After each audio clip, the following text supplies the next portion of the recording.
যে খবরের দিকে নজর রয়েছে, এখনো পর্যন্ত অন্তরালেই রয়েছে শেখ শাহজাহান এবং এর মধ্যেই আগাম জামিনের আবেদনও করেছেন শেখ শাহজাহান। এবং এমতাবস্থায় আবারও শুভেন্দু অধিকারীর বিস্ফোরক মন্তব্য শেখ শাহজাহানকে নিয়ে। তিনি আবারও যেমনটা বলেছেন যে পুলিশে নিরাপত্তা দিচ্ছে শেখ শাহজাহানকে। তিনি কি বলেছেন আরো একবার শোনাবো আপনাদের। শাহজাহান পুলিশের সংরক্ষণে আছে, এটা মমতা ব্যানার্জি নিজে জানে। কারণ শাহজাহানদের মমতা ব্যানার্জির খুব দরকার। আগামী লোকসভা নির্বাচনে বসিরহাটের বৈতরণী পার করতে গেলে শাহজাহানকে একান্তভাবেই তার লাগবে।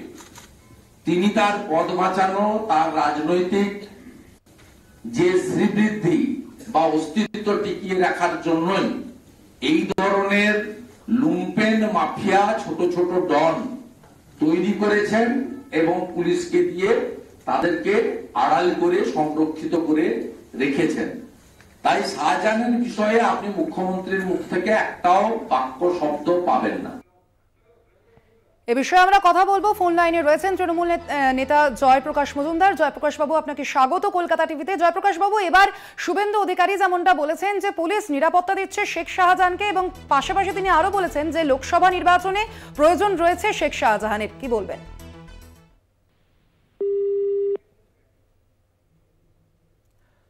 ফের বিরোধী দলনেতার মুখে শেখ শাহজাহানের নাম, এবং এবারে আবারও একইভাবে তিনি যেমনটা অভিযোগ তুলছেন যে পুলিশ নিরাপত্তা দিচ্ছে শেখ শাহজাহানকে, সেই কারণেই এখনো পর্যন্ত খোঁজ মিলছে না শেখ শাহজাহানের। আপনাদের জানিয়ে রাখি, গত 5ই জানুয়ারি শেখ শাহজাহানের সন্দেশখালীর বাড়িতে গিয়ে আক্রান্ত হতে হয়েছিল ইডি আধিকারিকদের, এবং সেই ঘটনার পর থেকে এখনো পর্যন্ত অধরাই রয়েছেন শেখ শাহজাহান।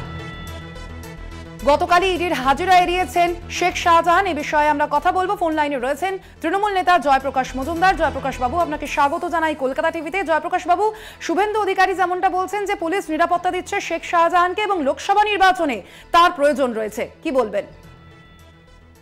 শুভেন্দু বাবু এরকম কথা অনেক বলে আসছেন। উনি যদি জানেন এত কিছু, তাহলে ইডির তো একজন লোককে, সিবিআই এর লোক ইত্যাদি কোর্টে উঠেছে ব্যাপার, সেসব জায়গায় গিয়ে বললেই পারেন যে উনি যদি ডিটেলস জানেন। কারণ পুলিশকেও সেই ঘটনা তো উনি নিজের সঙ্গে গিয়ে বলতে পারেন যে আমরা জানি এখানে আছেন শেখ শাহজাহান।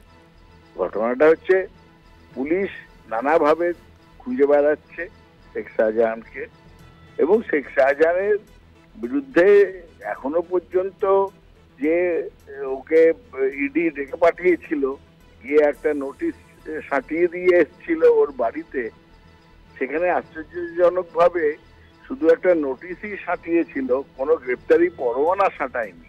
সেটাও আমাদের কাছে অদ্ভুত লেগেছে সাধারণ মানুষের কাছে।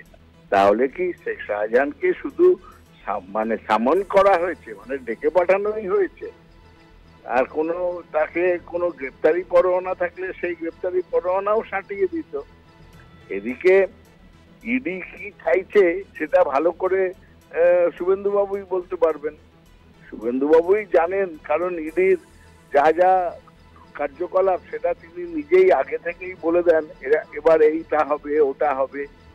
সুতরাং শুভেন্দু বাবুর অত চিন্তা না করলেও হবে। সারা পশ্চিমবঙ্গ আইন শৃঙ্খলা যাতে অশান্ত না হয় সেই দিকে সকলেরই নজর দেওয়া উচিত।